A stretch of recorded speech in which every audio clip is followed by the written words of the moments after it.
Number 1. Kom el Shoqafa. Imagine standing at the top of a massive spiral staircase, cut directly into the bedrock. You descend deeper into the earth, moving away from the Mediterranean sun, until the stone steps disappear into a pool of dark groundwater. When this subterranean complex was finally drained and illuminated, the figures waiting in the shadows did not make historical sense. Standing guard by a stone doorway was Anubis, the ancient Egyptian god of the dead. But he was not depicted in his traditional pharaonic kilt. He was dressed in the heavy muscular breastplate of a Roman legionary. This is the necropolis of Kom el Shoqafa, hidden beneath the streets of Alexandria, Egypt. Carved primarily in the 2nd century during the height of Roman control over the region, the catacombs are a sprawling, multi-level labyrinth. For centuries, they were completely lost beneath the evolving city. According to a widely repeated local account, the complex was only rediscovered in the year 1900 when a donkey slipped and fell down an overgrown access shaft, plunging straight through the roof of antiquity. When archaeologists finally cleared the debris and pumped out the flooded lower levels, they mapped a massive underground architecture. The catacombs drop 3 stories deep. They contain a massive central rotunda, dozens of burial niches known as loculi, and a sprawling triclinium, a stone banquet hall where living relatives would gather in the dark to eat ceremonial meals in the presence of their dead. It is a masterpiece of subterranean engineering. But the true marvel of Kom el Shoqafa is not its depth. It is the fact that the tomb serves as a physical photograph of a civilization in transition. Alexandria was a city where Egyptian, Greek, and Roman societies bled into one another. In these catacombs, the artists did not choose between their Egyptian past and their Roman present. They carved them both into the same stone. In the central burial chamber, you can find the agathodaimon, Greek guardian serpents, wearing the traditional double crown of ancient Egypt, carrying the staff of the Greek messenger Hermes, and guarding a doorway decorated with Roman Medusa heads and Egyptian papyrus stalks. It is an impossible, beautiful clash of worlds, frozen in limestone. But as investigators pushed past the art and moved into the lowest flooded tiers of the complex, the necropolis revealed a strange anomaly. The catacombs were not only built for human remains. In the deepest, most inaccessible chambers, archaeologists discovered the skeletal remains of horses. These were not casual deposits. They represented highly specific, deeply ceremonial burials that occurred long after the original founders sealed the central tomb. Because groundwater infiltrated the lower levels for centuries, much of the delicate paint and plaster that might have explained these rituals was washed away. Historians believe the complex began as a private crypt for a single, wildly wealthy family who wanted to project both local Egyptian heritage and imperial Roman loyalty. But as generations passed, the space was expanded, hollowed out, and commercialized into a mass cemetery for hundreds of individuals whose names are now completely lost. We may never know the identities of the people buried in the central sarcophagi, or what exactly prompted the burial of horses in the dark. But the stones they left behind provide a rare answer to what happens when massive empires collide. The older cultures do not simply vanish. The gods do not die. They simply change their clothes. Number 2. Serapeum of Saqqara. Imagine a human standing in a pitch-black subterranean corridor, utterly dwarfed by a block of solid black granite. The stone has been hollowed out into a massive box, its lid pushed slightly ajar. The clearance between the stone walls of the alcove and the sides of the sarcophagus is so tight that a person can barely squeeze past. The box itself weighs up to 80 tons. There is no natural light, no modern machinery, and no obvious way this monolithic stone could have been maneuvered into such a confined space. This is the Serapeum of Saqqara. Carved deep into the bedlock of the Egyptian desert, it consists of a series of vaulted tunnels stretching for hundreds of feet, sheltering more than 20 of these colossal stone sarcophagi. Rediscovered by French archaeologist Auguste Mariette in 1850 after he noticed the head of a sphinx protruding from the sand, the sarcophagi is an engineering reality that defies modern intuition. The stone used to create these boxes, rose granite, basalt, and limestone, was not quarried locally. Much of it was extracted in Aswan, roughly 600 miles to the south, transported on massive barges down the Nile, and then dragged on sleds across the scorching desert.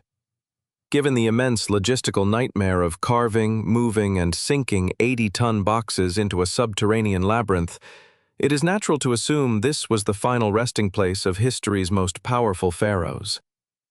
But when Mariette finally breached the few sarcophagi that had not been thoroughly emptied by ancient looters, he found the true occupants. These impossible stone vaults were not built to protect human kings. They were built for bulls. In ancient Memphis, the Apis bull was not merely a sacred animal. It was revered as the living, breathing incarnation of the creator god Ptah. When an Apis bull died, the entire nation entered a period of mourning. The animal was mummified with the same extreme chemical care as a royal human, fitted with gold jewelry and transported to the sarcophagi for eternal protection. Because the bull was a god, its body required the hardest, most impenetrable stone the empire could provide. Modern observers often look at the sheer weight of the granite and the smooth interior cuts of the stone and conclude that advanced, forgotten machinery must have been involved. But a closer inspection of the boxes reveals abandoned lids, rough exterior cuts, and tool marks that point to something far more impressive than impossible technology. They did not possess modern hydraulics. They possessed time, physics, and the absolute belief that a god was waiting to be buried. Experimental archaeology and surviving historical records suggest the massive boxes were moved on wooden rollers or lubricated tracks. Once inside the claustrophobic tunnels, they were carefully lowered into their final sunken alcoves using sand displacement, filling the pit with sand, resting the 80-ton box on top, and slowly scooping the sand out from beneath it, inch by inch, until the sarcophagus settled into place. The sarcophagi of Saqqara is terrifying not because it hides alien technology, but because it reveals the staggering capacity of human labor. It forces us to reconsider the scale of ancient devotion. True historical power is not just the ability to build a monument. It is the ability to mobilize an entire economy, carve a labyrinth in the dark, and move a mountain, all to bury a single animal. Number 3. Chavín de Huántar. Imagine standing in a windowless, twisting corridor of rough-hewn stone inside the underground temple of Chavín de Huántar. The darkness is absolute, save for a single flickering flame. Suddenly, the deep, resonant blast of a conch shell trumpet echoes from an unseen corner, amplified so perfectly that the sound seems to be coming from inside your own skull.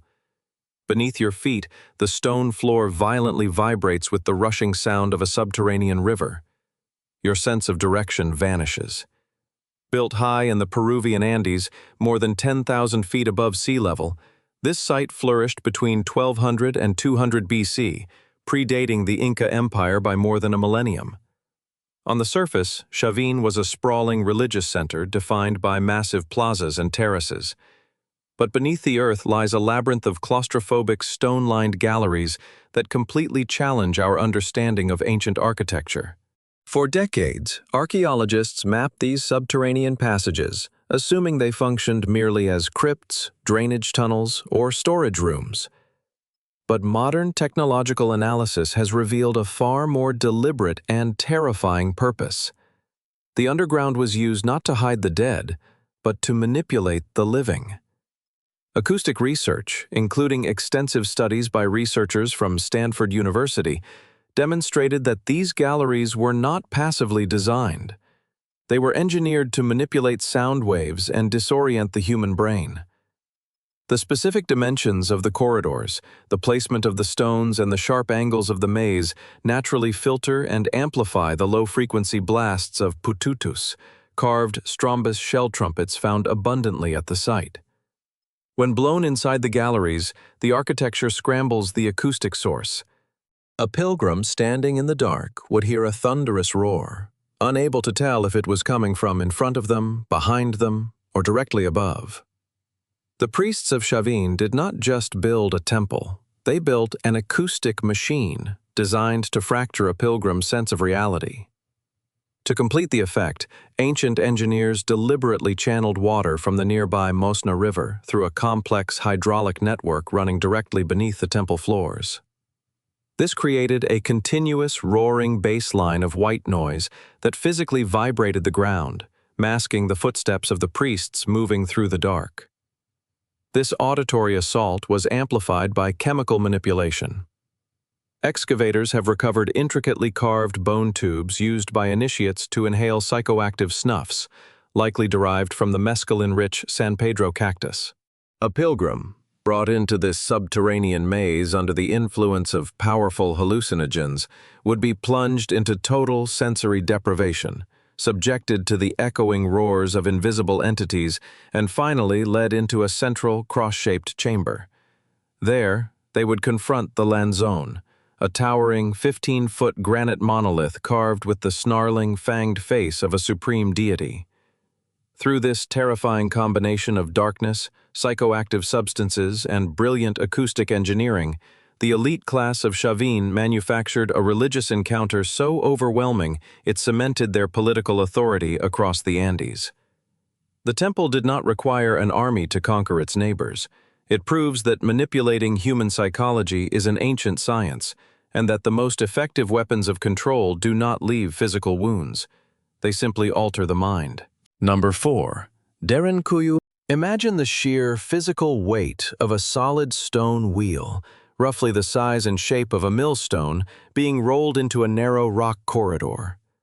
A wooden peg is driven into the center hole, locking the massive disc firmly into place from the inside. The tunnel is instantly plunged into darkness.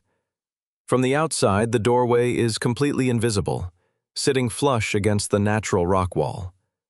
From the inside, an entire community has just sealed itself beneath the earth, leaving nothing but empty land above. This is Derinkuyu, an immense underground city carved directly into the plains of Cappadocia, Turkey. Plunging approximately 85 meters down, roughly equivalent to a 25-story modern building buried entirely underground, Derinkuyu is a sprawling subterranean labyrinth. The region's unique geology made this possible. The landscape is composed of volcanic tuff, a type of ash compacted over millions of years into rock that is soft enough to be scraped away with basic hand tools, yet hardens into a durable shell once exposed to the air. While early civilizations likely initiated the first shallow excavations, the complex was massively expanded into a highly sophisticated, multi-level bunker during the Byzantine era, primarily between the 7th and 11th centuries. As massive Arab armies repeatedly raided the Anatolian frontier, the local populations realized they could not outfight the heavily armed invaders on the open surface. Instead, they adapted by completely disappearing. Derinkuyu was not a city built for commerce or daily comfort. It was an inverted fortress built entirely for survival. Historians estimate that during peak sieges, this underground network could temporarily harbor thousands of men, women, children, and their livestock. The architectural anatomy of the complex reveals exactly how this staggering feat of endurance was achieved. The uppermost levels were intentionally reserved for stables. This ensured that the suffocating smell, heat, and toxic gases produced by hundreds of animals were kept close to the surface, venting naturally outward rather than sinking into the human living quarters below. Deeper down, the city contained wine and oil presses, chapels, refectories, and vast storage rooms for grain and water. The true marvel is not that they dug so deep, but that they designed a system that kept thousands of people breathing while their enemies walked right over their heads. The absolute lifeline of Derinkuyu was a network of massive vertical ventilation shafts plunging straight down through the center of the complex, drawing fresh oxygen into the deepest rock-cut corridors. But the most brilliant defense mechanism of the city was completely invisible to anyone on the surface. To survive a siege lasting weeks or months, a massive, enclosed population needed fresh water. Yet tapping a well that reached the surface would have given the invading armies an easy target. A frustrated enemy could simply poison the water supply or drop burning debris down the shaft to smoke the defenders out. The architects of Derinkuyu anticipated this perfectly. Many of the city's deepest wells were completely blind. They tapped directly into subterranean aquifers, but were deliberately carved so they never broke through to the surface world. Derinkuyu was never meant to be a permanent, daily habitat. Living in the freezing dark, surrounded by nervous livestock, with thick smoke from linseed oil lamps continuously blackening the low stone ceilings, was a grueling, claustrophobic ordeal. But it was a calculated and brilliant trade-off. When the horizon burned and the alarm was sounded, the population simply vanished into the bedrock, rolling the stone doors shut behind them. It stands as a profound monument to human resilience, proving that sometimes the only way a civilization can survive history is to hide beneath it. Number 5. Plutonium of Hierapolis. Even today, if a bird flies too close to the ruined stone archway, it will suddenly drop from the air, dead before it hits the earth. 2,000 years ago, the Romans witnessed this exact same phenomenon and drew the only logical conclusion available to them. This was a direct, physical doorway to the underworld, an entrance to the realm of the dead. Located in the Greco-Roman city of Hierapolis in modern Turkey, the Plutonium, or Gate to Pluto, was a revered and terrifying sanctuary. The ancient geographer Strabo, visiting the site in the 1st century, documented a cave filled with a dense, cloudy vapor so lethal that animals died instantly upon entering. Yet the temple priests, known as the Galli, could lead a massive sacrificial bull to the threshold, watch the beast collapse without a single drop of blood being spilled, and walk away completely unharmed. For centuries, historians assumed Strabo's dramatic accounts were simply exaggerated religious propaganda. But modern science has proven that the ancients were not lying when they called this the gate to hell. They just didn't have the scientific vocabulary for carbon dioxide. Hierapolis sits directly atop the active Babada fault zone. Deep fractures in the Earth's crust continuously vent massive amounts of geothermal gases to the surface.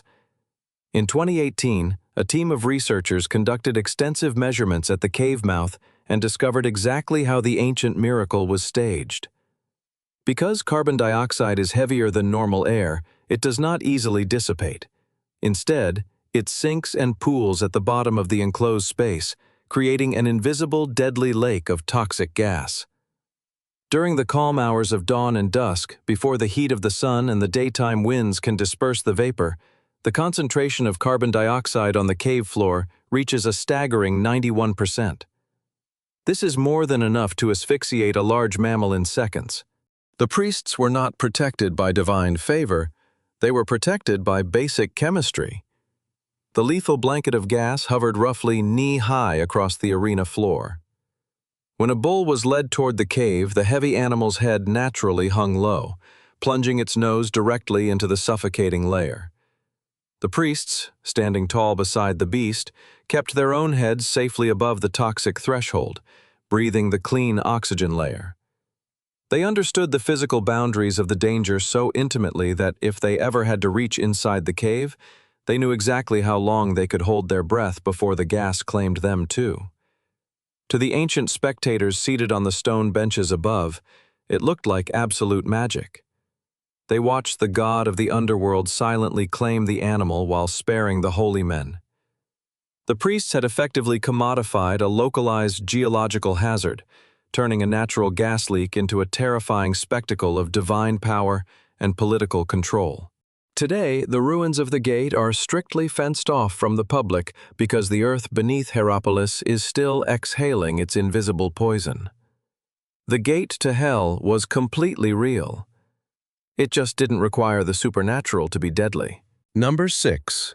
Saflieni Hypogeum. Imagine standing inside a subterranean chamber carved entirely from solid bedrock, using nothing but flint and antler tools. The walls are painted with swirling, interlocking spirals of deep red ochre. If a person speaks in a normal voice, the sound simply dissipates. But if they begin a low-frequency chant, the entire cavern begins to physically vibrate, echoing the sound back with terrifying intensity. This is the Saflieni Hypogeum, hidden beneath the island of Malta in the Mediterranean. Carved directly into the soft Globigerina limestone, this massive underground necropolis was constructed between 4000 and 2500 BC, making it older than the pyramids of Egypt. For millennia, it sat entirely forgotten until 1902, when construction workers accidentally broke through the bedrock roof. What archaeologists eventually uncovered was a staggering complex spanning 3 interconnected subterranean levels, containing the remains of roughly 7,000 individuals. This was not a mass casualty event, but a slow, deliberate accumulation of the dead across dozens of generations. Over the decades, the Hypogeum became the subject of intense internet rumors, largely focused on a handful of elongated skulls found inside the chambers. Sensationalist accounts claimed these were the remains of an alien race or an unknown humanoid species. In reality, Heritage Malta and modern osteologists have repeatedly clarified that these are normal human variations. They likely resulted from the genetic isolation of a small island population or from deliberate cultural practices like cranial binding. The physical truth of the Hypogeum is far more impressive than internet fiction. The greatest mystery of the site is not who was buried there, but how the structure behaves when a human speaks inside it. Deep in the middle level lies a curved recess known as the Oracle Chamber. Modern acoustic researchers discovered that this specific room, and the intricately carved ceilings connecting it to the rest of the complex, possesses an extraordinary acoustic resonance. It is perfectly tuned to 110 Hz, the exact frequency of a deep human baritone. When a voice hits this frequency from inside the niche, the sound does not simply echo. It amplifies, traveling outward through the solid rock corridors, physically washing over anyone standing in the labyrinth with a low, humming vibration that can be felt in the bones. They did not have metal. They did not have wheels, but they understood how to turn solid bedrock into an immense acoustic instrument. The Hypogeum proves that manipulating human psychology through architecture is not a modern invention. It is a prehistoric science. The red ochre painted on the stone likely symbolized blood and life, while the terrifying acoustic resonance was perhaps designed to induce trance-like states in the pilgrims who stood in the dark, communing with the dead. We will never know exactly what words, chants, or rituals were projected from the oracle chamber. We also do not know exactly why the temple-building culture of Malta eventually ceased their underground construction, likely driven away by severe environmental collapse or integration with migrating populations. Today, the bones have been carefully removed for study, and access is heavily restricted to protect the fragile microclimate of the ancient stone. The prehistoric engineers who carved it are gone, but their masterpiece remains perfectly intact.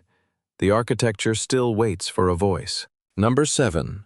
Mitla Underworld. Imagine a brightly painted 16th century Catholic church standing high against the sky in Oaxaca, Mexico. As your eyes move downward, past the colonial bell towers and the whitewashed walls, you realize the church is not resting on a standard foundation. It is sitting directly atop massive, intricately carved pre-Columbian stone blocks, decorated with the sharp, mortarless geometric mosaics unique to the region.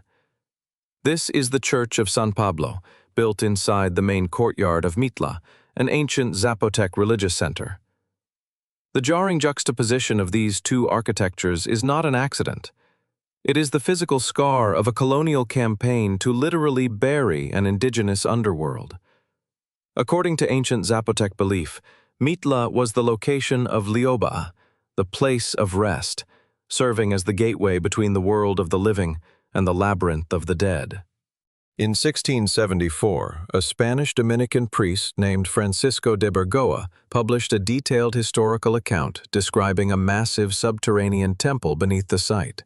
He wrote of 4 interconnected underground chambers holding the bodies of high priests and Zapotec kings, leading to a sprawling, dark labyrinth extending deep into the earth. Horrified by the indigenous religion, Spanish authorities reportedly sealed the sprawling underground complex, filled the entrances with stone and rubble, and built the Church of San Pablo directly over the site to lock the ancient gods away forever. As centuries passed and the physical entrances were lost beneath the colonial foundations, modern historians began to treat Bergoa's dramatic account as a colonial myth. Many assumed it was merely a symbolic story of spiritual conquest rather than a literal architectural reality.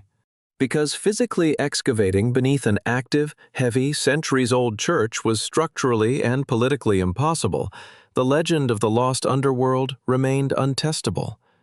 But how do you find a lost subterranean city without digging? In 2023, a collaborative team of archaeologists and engineers known as Project Lioba deployed a sweeping array of non-invasive technologies. Using ground-penetrating radar, electrical resistivity tomography, and seismic noise interferometry, they sent varying waves of energy deep through the floor of the church, the main altar, and the surrounding stone courtyards. By measuring how the signals bounced back from different densities of earth and rock, they mapped the invisible layers below. When the three-dimensional models were finally rendered, the scanners revealed massive, highly structured geometric voids lying just meters beneath the Catholic foundation. For centuries, historians treated the labyrinth as a colonial myth, until geophysical scanners peered through the floor of the church and found the exact voids the Spanish claimed did not exist.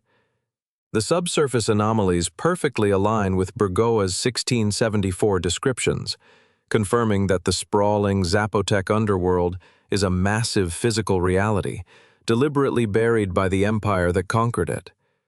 Because these scanning technologies are entirely non-invasive, physical cameras have not yet breached the dark. Heavy excavation is currently halted to prevent the historic church above from collapsing into the voids below. What exactly survives inside those silent chambers, whether they were completely looted by the Spanish before they were sealed, or whether they still hold the undisturbed remains of Zapotec kings, remains heavily debated and unconfirmed. But the greatest revelation of Mitla is that the attempt to erase a culture's history only preserved it perfectly beneath the earth. The colonial priests built a church to seal the underworld, but they only ended up marking its exact location. Number 8. Dinaledi Chamber. Imagine the extreme physical claustrophobia. You are dropping down a 12-meter vertical rock chute in total darkness. At its narrowest point, the jagged limestone gap is barely 7 inches wide. Navigating this terrifying vertical descent, known to modern excavators as the Superman's crawl, requires extending one arm forward and exhaling completely just to compress your rib cage enough to slide through the rock. When an archaeologist finally clears the chute and drops into the isolated cavern below, they enter one of the most controversial spaces in human history, the Dinaledi Chamber. Hidden deep within the sprawling Rising Star cave system in the cradle of humankind in South Africa, this chamber is the resting place of Homo naledi. Living roughly 250,000 years ago, this hominin species possessed a brain approximately 1/3 the size of our own, yet they navigated total darkness. When researchers first reached the floor of the chamber in 2013, they did not find a few isolated fossils. They found a staggering carpet of over 1,500 bone elements, representing multiple individuals ranging from infants to the elderly. Almost immediately, a massive scientific debate erupted over how the bones got there. The sheer physical impossibility of accidental entry was glaring. The claustrophobic chute meant that large predators could not have dragged prey inside. Geologists confirmed that there was no ancient flood capable of washing the remains through such a restrictive network. Furthermore, the chamber is utterly devoid of other large animal remains. There are no cave bears, no hyenas, and no trapped antelope. There is only Homo naledi. For years, the lead researchers argued that this pointed to deliberate body disposal. The suggestion that a small-brained human relative navigated absolute darkness to deposit its dead completely challenged the long-held assumption that only highly advanced hominins, like Homo sapiens or Neanderthals, engaged in complex mortuary behavior. Critics demanded more evidence. Then, the mystery deepened into a profound biological paradox. In June 2026, researchers published a groundbreaking protein analysis of the remains. Because ancient DNA degrades rapidly in deep time, scientists turned to a melogenin, a protein preserved in the enamel of the hominin's teeth, to accurately determine biological sex. The results were staggering, fundamentally changing our understanding of the site. Every single individual tested from the Dinaledi Chamber appears to have been female. This demographic anomaly completely explodes the simplest natural explanations. The geology ruled out a flood, the bones ruled out predators, and the new protein data rules out a random cross-section of society. If this was merely a natural death trap, an unfortunate foraging party that wandered too deep and fell in, the demographics should reflect a normal, mixed population. Instead, the data points to something far more intentional. The greatest mystery of the Dinaledi Chamber is not how they got inside. It is why a small-brained hominin seemingly engaged in a highly selective mortuary practice. Does this indicate a heavily gender-segregated social structure? Were males deposited in a completely different, currently undiscovered chamber within the cave system? Science cannot yet answer these questions.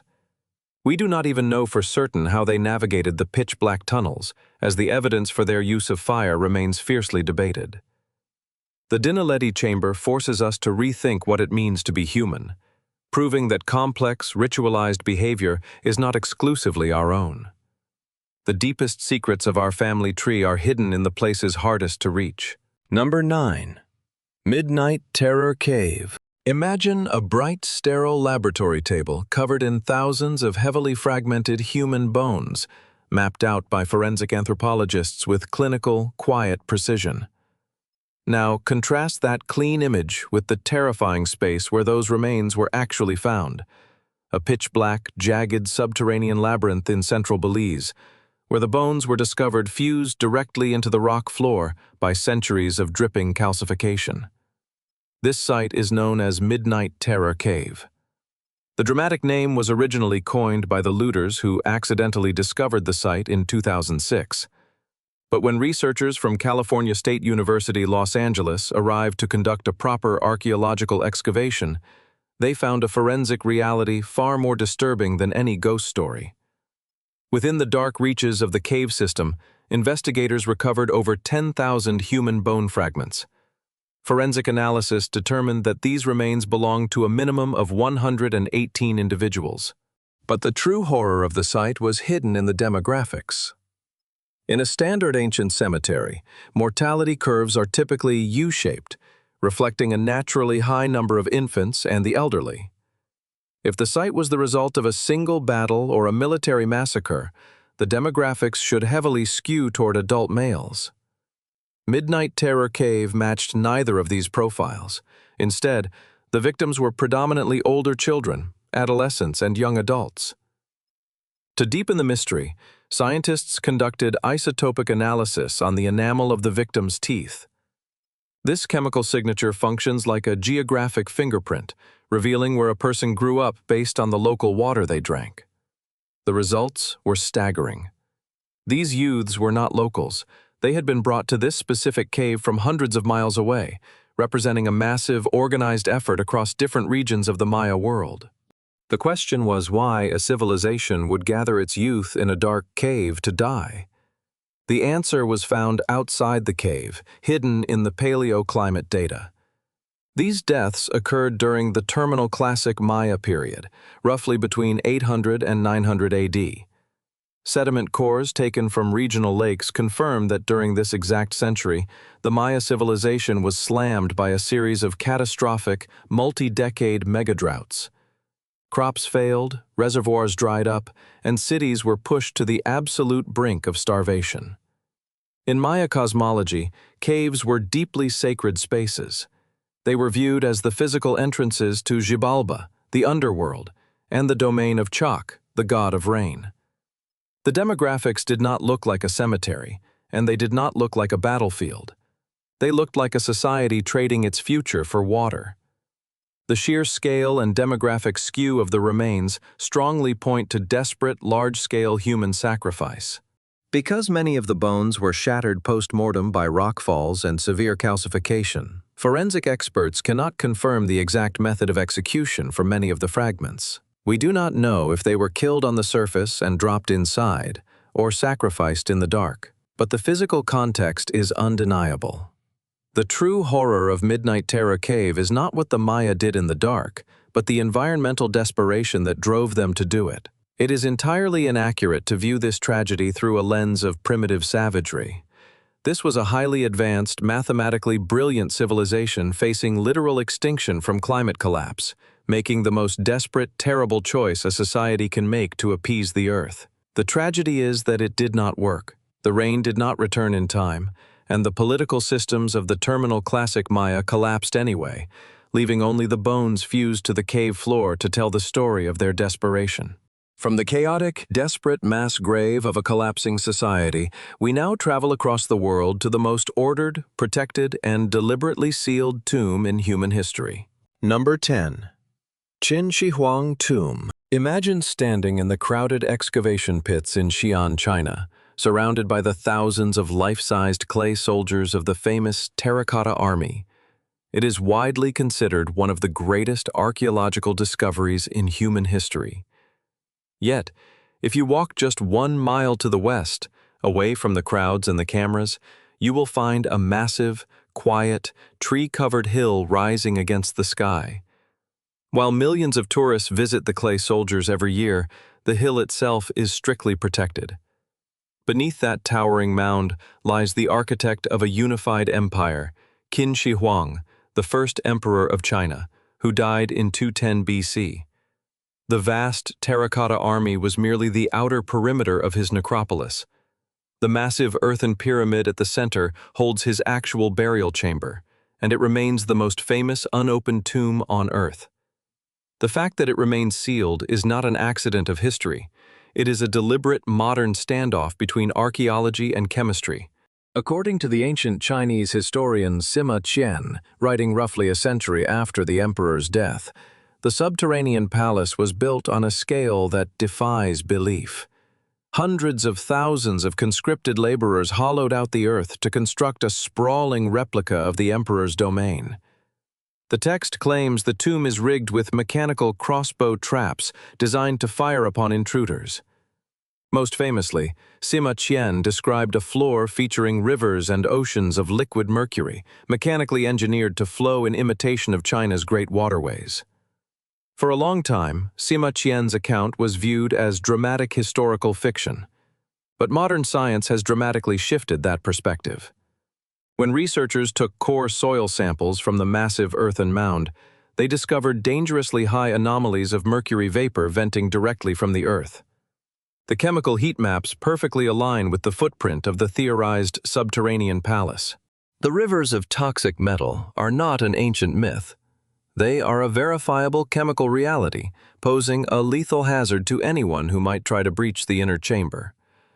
But the physical threat of toxicity is only half the reason the tomb remains closed. The greatest defense the emperor built was not a mechanical trap. It was the sheer fragility of the past when exposed to the present. When the terracotta army was first unearthed in the 1970s, the soldiers were not the dull clay color we see today. They were originally painted in vibrant, lifelike colors. But the moment those 2,000-year-old pigments were exposed to modern oxygen and changing humidity, the lacquer instantly curled, cracked, and disintegrated in front of the archaeologist's eyes. If the central burial chamber is still intact, if the wooden roof has not collapsed under the weight of the earth over the centuries, it is filled with irreplaceable silks, wooden artifacts, murals, and ancient scrolls. Breaching the seal with current excavation methods would cause a catastrophic, instantaneous decay of those artifacts. The Chinese government is not waiting for courage. They are waiting for a technology that can open a 2,000-year-old time capsule without instantly destroying it. We do not know exactly what the inside of the chamber looks like, and non-invasive technologies like muon radiography cannot yet give us a perfectly clear picture through that much earth. Until the science of preservation catches up to the scale of the past, the hill will remain completely untouched. An emperor built an army to guard his tomb. More than 2,000 years later, the tomb is still winning.